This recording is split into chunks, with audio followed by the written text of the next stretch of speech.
up, man? You read any good books lately? You know I stay reading. That ain't what I asked you. Oh, there you go. Hey, I'm Gerard. And I'm Chauncey. And this is the Books and Brothers podcast. We have a special guest with us today, Miss Quinn. How you doing today, Miss Quinn? Hi, I'm good. And so we're really excited about having Miss Quinn on the show today. That's right. Y'all can just call me Quinn. Quinn. Okay, Quinn is cool. Quinn's cool. So we'll just say Miss Quinn. And so we're really excited about having Quinn on the show today. Yes. She's a teacher. She is an entrepreneur, y'all. And I'm going to just kick it over to her and let her introduce her doggone self. That's right. This is a dope Tell us lady. about yourself. Okay, I'm Quinn. Uh-huh. Born and raised Richmond. Currently, I am Richmond, what? Richmond, Richmond, California? Virginia. Richmond, Virginia. Okay. It is. Richmond, Wyoming. Richmond, Virginia. Currently, I am a high school English teacher. Mm-hmm. I'm actually in school to become a reading teacher. Very different things. I don't. We'll have to talk about that later. Yeah, we definitely gonna talk about that later. That kind of caught me off guard with that one. Yes. Oh man. Got a You research see it, paper right? due on Thursday. So yes. Okay. Okay. I'm in school to be a reading teacher. I also own a mobile used bookstore that specializes in books written by African Americans. Mm. So basically, I do pop-ups. I pop up anywhere, mainly in the city of Richmond, and I sell books at a discounted price. But everything I sell is written by, like 99% of them are written by Black people. Like one might slip in, but it's probably going to be like Black focused. But Right. yeah, that's what I do. Okay, that's cool. Well, That's we're cool. so excited to have you on the show. We are very I got much a few so. questions I want to talk You gotta about jump out because that's what I was. When she said the mobile bookstore, I had to jump out and get my questions going. But you know, you definitely can go first. She got a unique blend going on. I there see because, it. I see a lot it. of I see teachers, it.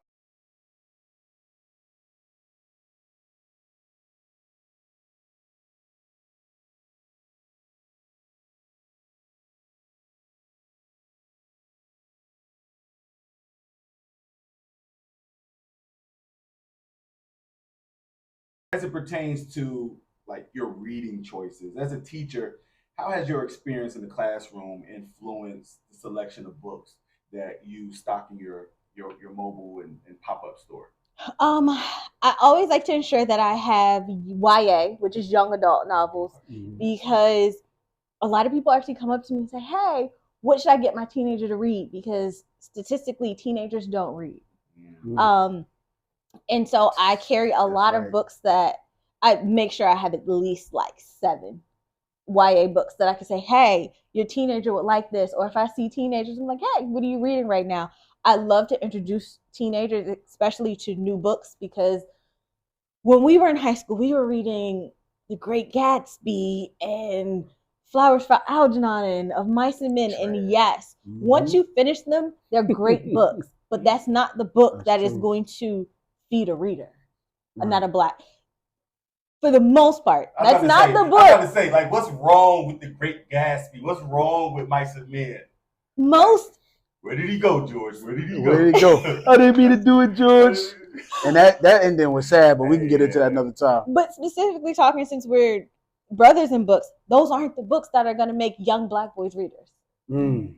That's not the book that you're going to put in a 16-year-old You- Black boy's hand. You just upset a lot of English literature. What it's called? It's not even called English anymore. What is it called? English language literature. art. English Yeah. arts, yeah. But they know that. There is a very big push right now for diverse reads. And even in predominantly white school districts, they are still buying the diverse reads. Okay. Okay.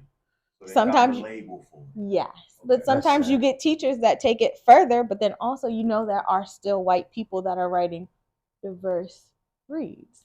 So Okay. Oh wow. So let me ask you this: how did you come up with the name Replenish Books? it just came to me one day Mhm. because books will always replenish you. They will always replenish your mind. She got the bars, y'all. That's straight bars. Hey. She hit us with a little English literature right there. You know, I feel replenished already. Pause. Absolutely. I want to take a step back because, you're a language arts Yes. Language arts teacher. Yeah, sure. You know, English. Yes. And language arts teacher, but you want to get a degree and you want to become a reading teacher. Yes. Right. And so let's go all the way back. Let's hop into DeLorean, right? Facts. Let's go. Let's go to the year. We don't even say the year, right? But we're gonna go back to that moment in time where you wanted to become, where you just had this fascination with reading, where you developed this passion, this love for reading. When did that start for you? It started at an early age. I come from a reading family. Okay. So when I say a reading family, I have two older sisters, my mom, my dad. My mom and my two older sisters love reading. Mm. So I came from a reading family. I remember as a kid, every other Wednesday, my mom would literally take us to the library. Really? That is a distinct memory of mine where she was like, okay, we're going to the library. What library I go to? It was the Chesterfield Library. But like we would go to the Bonnier Library and we would go pick out books. I remember when the first Harry Potter dropped. Come on now. When the first one dropped, how I feel about HP. My mom brought it home and she read it to us. That was our bedtime story. What? She read your Harry Potter? Yes. We, you know, very traditional. We would get in the bed and she would come in and she would read us a chapter. Like all of these things built in. Did she change her voice? She did. She did all of it. Oh man, shout out to mom. She did. Mom, you killed it. Salute. And like if we go on vacation now as a family, literally everybody's gonna pull out a book, an iPad, something. Everybody in my family is reading. We talk about books, we share books, everything. So that's what got you into reading. So is that what you wanted to take up when you went to school? Like when is that the major that you decided? No. Technically, I have a BS in sports management. Okay. I wanted to be a sports agent. That's what I initially went to school for. I wanted to be a sports agent. Okay. So I minored in English and marketing. Right. Because to be a good agent is to be a lawyer. Right. Why am I going to pay you to argue contracts for me when I should be able to argue them myself? Because that's actually like, imagine how much you have to pay a lawyer to argue your sports contracts. So I took like an English law class and I said, oh no, this is not it. But I was already in the English minor and I was like, this is kind of cool. So I graduated. I went to Old Dominion University. I graduated and I worked in a sports nonprofit for about 3 years. We went through, they fired me. Basically, they fired me. And my dad is a teacher. And so he's always been like, take some education classes. You never know when I'm not teaching. Right. Like what? I'm not doing this. I'm not taking these education classes. I'm never going to teach. So after they fired me, my dad was like, be a substitute teacher. Like, see what it's like. You like working with kids? Go ahead, be a substitute teacher. Mm-hmm. Became a substitute teacher. Loved it. Wow. Absolutely loved it. What did you love about it? The kids. Their energy every day is different. Did you know beforehand that you like working with kids? Yes. Okay.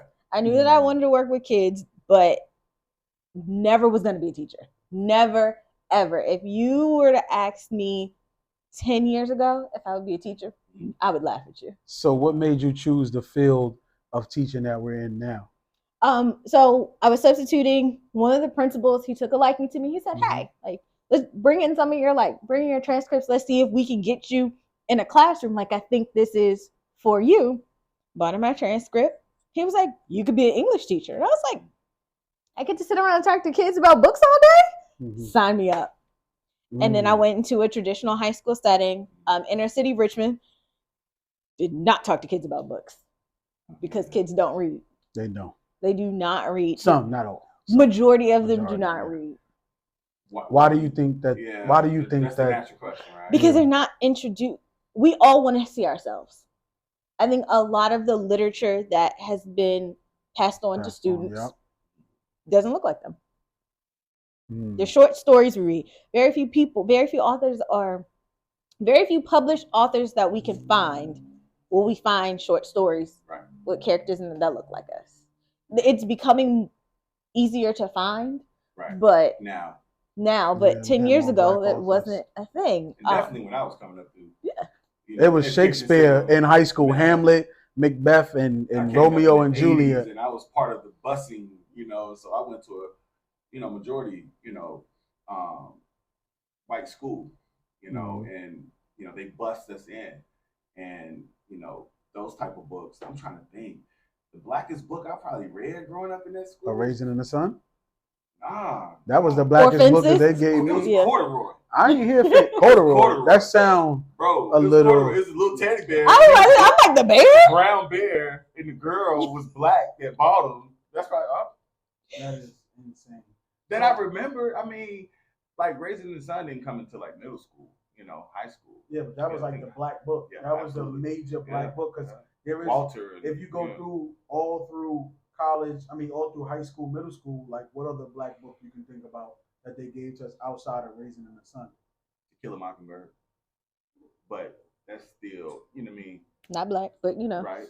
We got some black people in it. In our library, it was like the Hardy Boys, Boxcar Children, I think it was, Babysitters Clubs, and it was just like But you're right, the representation. What would you say to the person that said, "There they go, here they go, they starting the Black Book Review podcast, and they bringing up there's no representation in the books"? How big of a draw is that to teens and to kids? It's everything to sustain them. It is literally everything. Even now, what I choose to read, I read 90% black novels. So representation keeps kids reading. Yes, because Gerard's the reason that I read white books. Shout out to me, hey guys. Because brothers, everything I read is black. I've actually had this conversation with several of my students when they're like, "Oh, have you read this?" And it's like a very popular white book. If I'm choosing to consume it, it's gonna be black, because everything that is forced on us that we don't get to choose to consume is white. So let me play Angel's Advocate, a little bit, because you're reading everything black, right? You're consuming a lot of black content through video, I would assume, as far as black TV shows, black reality shows, black movies, things of that nature, where the major characters are black. Some would argue that you're creating this silo, right? You're living in this false world, this false reality, or you're escaping to this false world where everything is black or the center is black. What would you say to that individual? I don't care what you think, because I'm black. I am the center of my world. And so everything in my center, I feel like should be black if that's what I choose, because my mailman's white. The person that I rent my apartment from, they're white. My boss is white. My coworkers are white. Right. Like, statistically, if I choose to create this black environment or this black space, that's cool, because it's still very, very minuscule in comparison to the white that is literally shoved down our throats. You turn on the news, like it's everywhere. You gotta get up here, man. You said a mailman white, landlord white, everybody. It white. is. Like, I got you. So let me ask you this: what do you think about the new black authors? Some would say the ghetto hood books, or there are layers to this. So we do have when you refer to urban fiction, urban fiction is by title or by name books written by black people. So we have the urban fiction, something like the book The Hate You Give. Hey, yo, Quinn, question. Have you noticed any trends in reading habits amongst your students or your bookstore patrons in the past year? I don't think so. Because selling black books is such a specific niche that a lot of people just they're so excited that everything is black that they'll read anything, they'll buy anything. I take that back. Romance and flowery things and I've noticed that. I think Rod and I, we were talking about the last night at work. I was like, I would never read these books. right? 100%. And we was scrolling through Instagram, and I was like, I would never read these books that's on Bookstagram. Till I get to put my book recommendation in, and y'all get, because I think I'm reading all books, but I'm judging all books by their cover because it's like flowers and palm trees and all this. It's like, I think honestly, I need somebody dead on the front of my book cover. Like, I need some blood to be there. Where it's like a dude over somebody with a gun or something. exactly. And you know He's it's still what it alive. is. I think that everybody right now is going through so much that to end, like, it's something different to pick up a book and know it's gonna end well. So would you say that like people are like self-medicating with books? And escaping, yes. I think books have always been used for escapism. Yeah. And I think that right now more than ever, people really are like, I just need I need to know that something somewhere is okay. From beginning to end. This is gonna be okay. So question, let's go back to what you said earlier about you in your bookstore you want to have young adult material. What else are people reading out there apart from the young adults? Occasionally, depending on political climate, that's a big thing too. Politics. As we get close, like if something big happens on the news and we're like, we hate Biden, we're now getting an uptick in Big T. extreme, like, and I don't, by no means ever is Angela Davis extreme, but we're getting the I need to arm myself, like what was happening in the that kind of thing. But it's with political climate, when everything is just kind of mellowed out, it's like, okay, I'll read whatever. But sometimes it's like, oh, we need to band together and what are these books telling us about the past that we need to get ourselves together, kind of. So it just really, I guess everything is just depending on what's going on in the world. So let me ask you this question: when you got your mobile bookstore, what do you tell us about the day when you finally got everything? Because I did my homework, did some research, and I saw the day you was building up everything. So tell me what that process felt like, because I read, if I'm not mistaken, it said the blood, sweat, and tears. Yeah. And that you was finally ready to launch. So give the people. Hold on. So are we talking about my actual store? Or are we talking about Both. My libraries? Both. Your libraries you set up, and describe what's going on with the libraries. So I also have 2 little free libraries, because Richmond, a lot of areas in Richmond are called book deserts. I know people talk a lot about food deserts, but book deserts are also a thing. And I made it my mission. What would you say in your own words? What's a book desert? I don't want to. A book desert is an area in which people do not have access to books. Wow. So no libraries, no bookstores. They do have libraries, but they might not be walkable libraries, or transportation. you have the library is 5 miles away. Right. And I made it my mission as a teacher. I was very adamant. I tried my best to get them up before school started, because I did not want that, that first day of school activity when kids are like, teachers like, bring in a book. I did not want children to not be able to go pick up a book. Wow. Because there's a statistic that children, you should read 1,000 books to your kids before kindergarten. That sounds crazy.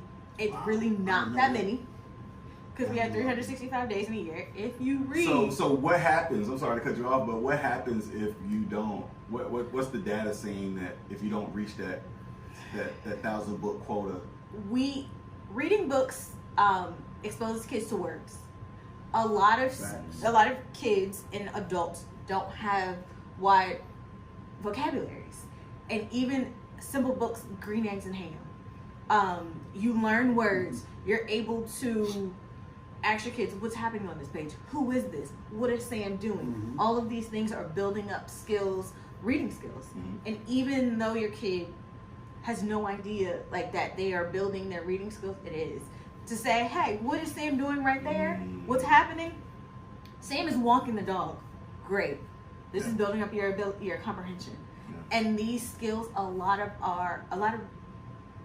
Black people and young Black people, I can say, a lot of my students do not have these skills. And I've been teaching 8 years. A lot of them do not have, comprehension is a very big thing. People talk about reading, and a lot of times when we talk about reading, people think it's the words on the page. Right. Yes, you can read the words on the page verbally and have no idea what you just read. We've had this discussion, me and you. Wow. That is a component of reading. They don't have any idea. They have no idea what they're reading. Reading for an hour. And you could, I know kids that can read that entire book and cannot tell me anything that's happening there because they could not understand it. You can read the words on the page and still have no idea what is happening. So what that brings up a whole nother. Yeah. I'm gonna let you go, right? What can you wow. So how did you feel when you saw your idea come to fruition? When you saw this, I guess it was a booksmobile, right?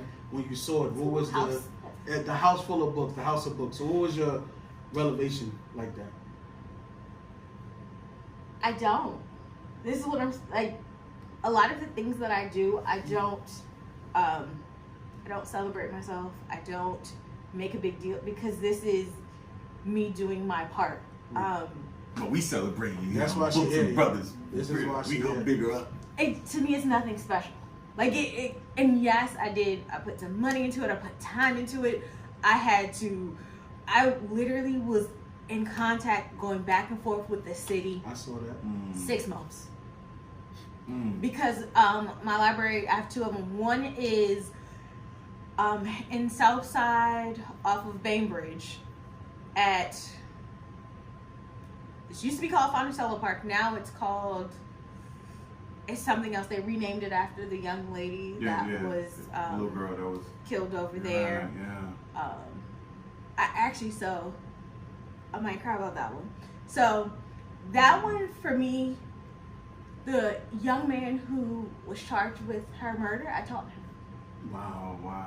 And so something about that one, I had of course. That was just a personal connection. I don't know why. I have no idea why. I don't feel responsible or anything of that nature, but it was just something that was like, it was something powerful about putting that one there.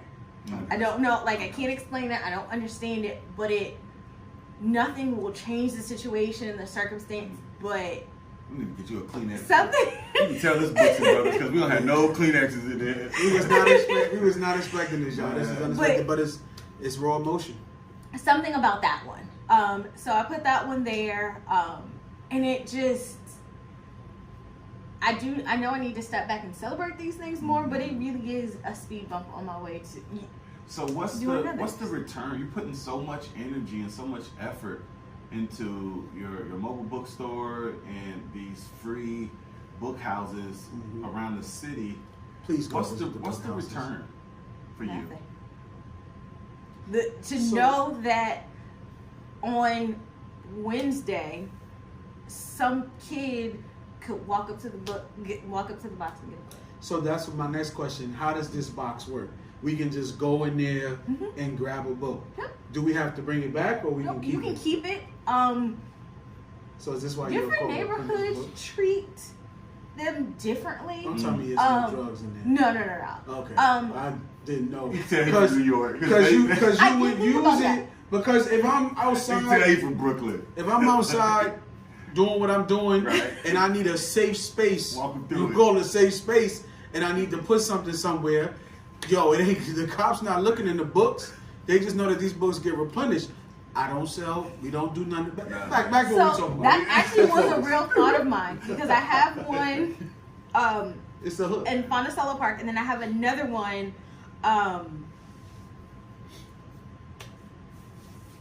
Gosh, I can't think of the name. It is off of Jeff Davis, which is off of Ruffin Road. Okay. I have one off Ruffin Road. T.B. Smith. That's what it's called. T.B. Smith. Okay. By the community center. And the location off of Bainbridge, in the last few years, it has definitely changed. The neighborhood has changed. They have a face of, and majority of the population in this area that I've seen, it's Caucasian. It's Caucasian. There you go. Wait for the word. And so this one I had a little less concern of things happening to it because I actually had to go through the neighborhood association to do it. Oh wow. The other one in T.B. Smith it is on Parks and Rec's grounds, so I had to go through them to put it up. City, yeah. But because it's at a park, it's still very open. Okay. Anybody can walk up to it, things like that. So what's your vision for this? What's the end goal for these book houses that you have as Are many there as more coming? I would love to. Because like I mentioned, I'm in school. It has shifted some of my focus. I would love to. So let me ask you this: how do you get these books? Like, how do you, what is your process of getting these books, and how do you know when to go? Do you regularly visit? Yes, I regularly stop by. Some of the locations are closer to my friends and family, so they'll like text me like, "Hey, you need to read up on the books." But the initial premise of it was take a book, give a book.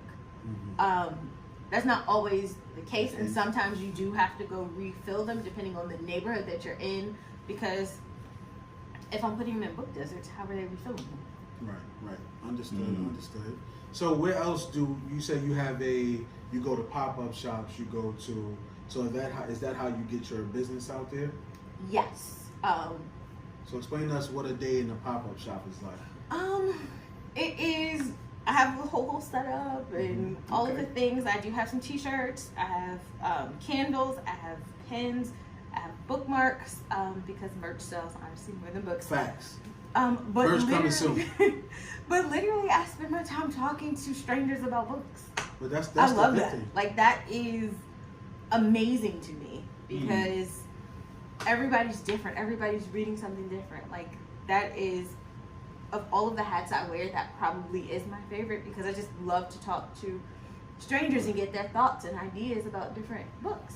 And that goes and you to, think about it, like what I'm about to say, when I went to Books A Million for Right. the release of Iron Flame, Yeah. I'm talking to people who I know in passing wouldn't speak to me, but we were literally connected that night for those couple hours when I went to the book release party. We were connected because of the book. And I know I don't look like the Iron Flame or the Fourth Wing Reader, but At all. when I started answering questions, when they had the little trivia game, once I started answering questions and I started, like, they seen that I knew what I was talking about. They're like, yo, who is this guy? Right, that's who it is. Right. I went in there, and me and my wife, and the first thing the guy said was, oh my God, thank you. I'm the only guy here. And I go in there, and it's like 40 other women, and it's like more people came, but it was like me and him was the only guys. And he was like, I didn't even read the book. I'm just here to make sure my wife is safe. So I'm the only guy in there that read the book, maybe outside of the cashier. So when you say that books bring people together, and you just had this common thing, and it's just like, we didn't even, I left with, you know what I'm saying, new people to speak with. Yeah. So I understand that. And so Books brought us together. imagine having that feeling, one, after you've read something Black, and you've gone to get the second book of something Black, and then you walk into a Black bookstore. That's what I'm hoping. That's it. So that's what we're talking about. I want to get there. That's what we're going. That's what we're going to get you. So we and you have had this conversation off camera, but now we can have it on camera. Okay. Let's talk about the Black bookstore we wanted to do. Yeah. Talk to the people about the bookstore that you would like to open up. I would love to. Well, I haven't heard this. I have so many things that I want to do. That's actually one of my struggles in life, is because I would love to have a Black bookstore, but attached to my bookstore, I would love to have a literacy center, so that I can provide literacy services to the entire family. Because statistically, if the parents struggle with literacy, so do the kids. The literacy center for the entire family. Yes. That's an intimate area. That's a real, probably a secret place for a lot of people if they feel insecure about their level of reading, their reading ability, or if like no one knows that they can't read, they're illiterate. You know, I had a kid when I worked at another detention center. He was illiterate, and I found it out. You know, it came out, and in school, I just observed him in school, and then observed him on the unit, and it came out that he couldn't read. And so, like, for an adult, you look at that and you kind of like, well, what's going on? Like, what's your plan to reach the family? I guess that's my question. That's if there's a question. Yeah. The hope is, one, that because I look like them, even if I don't look like them, the hope is that because I look like them, I might be a safe space. For parents, I hope I don't have children, not a parent. I hope that parents get to a point where you see your children suffering and you want to help them to do something. Because at a certain point, when you can't help with their homework, where do you go? And I hope, and I think this is completely my naive thinking, But I hope that when you realize you can't help them with their homework, you just don't push them off. And that you get to the point where you're like, I need help. And then I'll be open during the daytime. Wow, So you don't have to powerful. you don't have to walk in with your That's kid. great. That's great. You can bring your kid back in the you can come in during the day for adult help, and you understand that your child needs help too. You can bring your child after school.